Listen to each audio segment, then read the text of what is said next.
हैं, ये डिपेंड करता है कि फार्मिंग जो है किस तरफ होनी चाहिए। इस डिपेंड करता है कि हमारे जो जियोग्राफिकल कंडीशन होते हैं, जैसे आब हवा देखना पड़ता होता है, किसी इलाके में देखना होता है कि इस इलाके में कितनी बारिश पड़ती है, बर्फ़ पड़ती है, कुछ और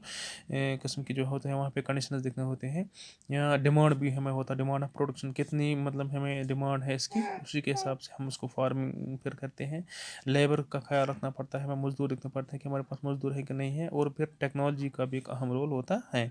इसमें हम दो टाइप्स होते हैं फार्मिंग के, एक तो subsistence farming and commercial farming. Subsistence farming हम कहते हैं जिसमें हम छोटे से लेवल पे हम करते हैं, फार्मिंग करते हैं। जैसे कश्मीर में है, यहाँ पे 2-4 कनाल्स होते हैं, फिर हम करते हैं इसको फार्मिंग करते हैं, ज़मीन खेती बाड़ी करते हैं। फिर वो जो है अपनी फैमिली को मीट आउट करने के लिए, जो फैमिली में जो हमें रिक्वायरमेंट्स होते हैं, जैसे राइस की रिक्वायरमेंट होती है, फिर वो पूरा करने के लिए हम उसको फार्मिंग कहते हैं। इसमें ऐसा नहीं होता है कि जैसे ऑस्ट्रेलिया में, डेवलप्ड कंट्रीज में किसी के पास 1 करोड़ 1,000 कनाल पे जो या इससे ज़्यादा जो लैंड होती है उस पर फार्मिंग होती है, फिर वो मार्केट में बेचता है। लेकिन यहाँ पे क्या है, छोटे पैमाने पे फार्मिंग होती है, और उसमें लेबर ज़्यादा इस्तेमाल होते हैं, घर के ही जो होते हैं। कुछ रिपोर्ट्स बनाए यहाँ पे हम कुछ करा ये साल चला गया 25 घर की बोझ करा इस इस्तेमाल, तो उसमें हमें लेबर की ज़्यादा ज़रूरत नहीं होती है, क्योंकि हम स्मॉल लैंड पे ये कल्टीवेशन करते हैं।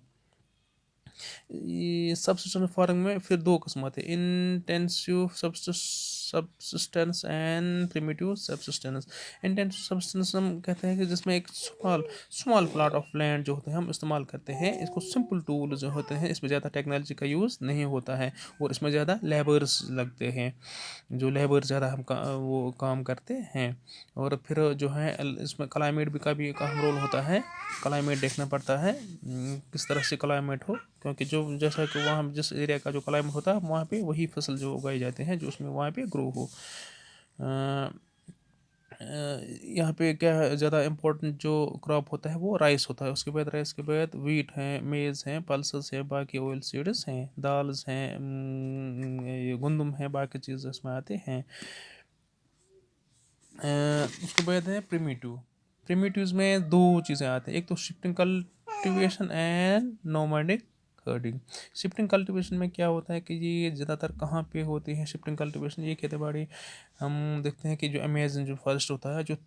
थिंकली होता है, घने जो जंगल होते हैं वहाँ पे, यहाँ अफ्रीका में जो ट्रॉपिकल एरिया है, या जो साउथ ईस्ट जो एशिया का जो एरिया है, यहाँ हम इंडिया की बात करें तो नॉर्थ ईस्ट साइड में जो एरिया है वहाँ पे जो शिफ्टिंग कल्टीवेशन होती है, वहाँ पे क्या है, एक ज़मीन तैयार की जाती है, इसमें पेड़ जो है काटे जाते हैं, फिर वो उसमें जो एशेस रहता है उसको एशेस को फिर ज़मीन के साथ मिलाया जाता है, फिर वहाँ पे कल्टीवेशन होती है। फिर इसमें क्या होता है कि जब ये हम कल्टीवेशन करते हैं 1 2 3 4 साल तक, फिर इसमें जो फर्टिलिटी जो होती है वो कम होती है, जो सोइल जो होती है उसमें जो फर्टिलिटी दिन ब दिन फिर कम हो जाती है, फिर वहाँ से वो शिफ्ट किया जाता है, फिर वहाँ से वो शिफ्ट होता है, फिर दूसरी जगह पे वो ज़मीन तैयार की जाती है कल्टीवेशन के लिए, उसको हम शिफ्टिंग, इसीलिए इसका नाम शिफ्टिंग, मतलब शिफ्ट, एक जगह से दूसरी जगह पर शिफ्ट होती है कल्टीवेशन। उसके बाद नोमैडिक हर्डिंग, यहाँ पे हम देखते हैं कि नोमैडिक हर्डिंग क्या होता है, जो हमारे जो गुजर बकरवाल जो होते हैं, जो पालते हैं जानवरों को, जैसे शीप होता है या बाकी जानवर होते हैं, तो वो क्या करते हैं, वो आप देखते हैं जो विंटर में वो यहाँ से कश्मीर से वो शिफ्ट करते हैं कहाँ, जम्मू में, वहाँ पे फिर ग्रास होती है, फिर वो भी, और वहाँ पे टेम्परेचर भी ठीक होता है और पानी भी होता है। फिर जो बात आती है मार्च में, फिर यहाँ पे जो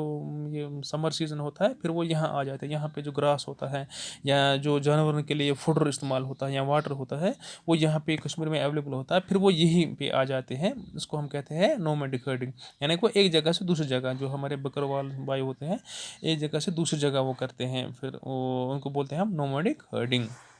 तो ये भी आती है इसमें सब्सिस्टेंस एग्रीकल्चर में। तो कल हम पढ़ेंगे कॉमर्शियल फार्मिंग।